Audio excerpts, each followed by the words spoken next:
Bonjour à tous, donc nous voici donc dans une nouvelle vidéo. Donc celle-ci est basée sur la conversion. Donc par exemple, comment nous allons convertir pardon, des grammes par exemple en kilogrammes ou en milligrammes, etc. Donc on part dans l'idée d'avoir un tableau comme d'habitude. Donc ici, forcément, après les kilogrammes, on utilise un peu moins, hein. Les quintaux, les tonnes, on les utilise un tout petit peu moins. Donc là, aujourd'hui, on va se focaliser plus sur cette partie-là, des kilogrammes jusqu'au milligramme. Et je vais vous donner une petite astuce toute simple pour convertir. Donc, il y a quelques temps, avec un collègue, on prenait les élèves et on leur expliquait ce qu'on avait au départ. On disait ce que j'ai et ce que je veux. C'est-à-dire ce que j'ai, c'est l'unité que j'utilise et quelle unité je veux. Et puis on utilisait un système de barrières qui était assez simple. Et puis cette méthode, on l'a fait un petit peu évoluer. Puis on s'est dit que pour les élèves, c'était plus simple d'utiliser une petite phrase mnémotechnique qui s'appelle, enfin qu'on dit j'ai quoi et je veux quoi. Alors, au niveau grammatical, c'est pas ce qu'il y a de le plus français, mais au moins ça mérite de bien fonctionner en mathématiques. Alors, ça veut dire quoi cette phrase? Donc j'ai quoi?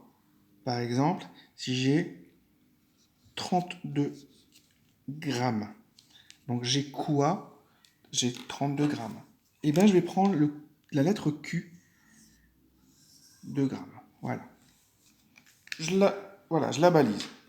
Et je veux quoi? Imaginons, je veux des milligrammes. Et bien je vais prendre, je veux quoi? Voilà. Et tout simplement, entre deux, je vais venir mettre des zéros. J'ai quoi? 32 grammes. Je veux quoi?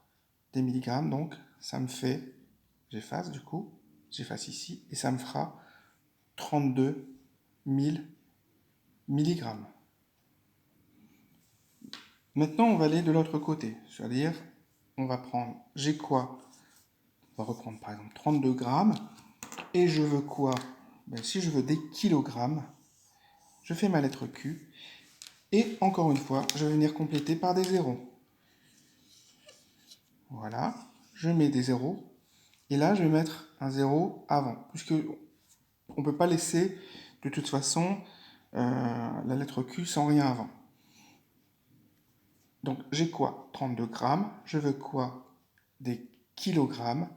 Ma virgule donc se positionne maintenant ici, et donc j'ai 0,032 kg. Puisque c'est toujours la dernière unité qu'on a utilisée, la dernière lettre Q. Voilà. Alors c'est une méthode qui est toute simple, mais ça permet, si vous l'utilisez, de jamais vous tromper, de savoir qu'il faut compléter les espaces vides, et puis de savoir où on s'arrête surtout. Voilà. Donc cette méthode, elle fonctionne à la fois pour les grammes, elle fonctionne aussi pour les mètres, hein, pour calcul de distance par exemple, pour les litres, pour travailler la contenance.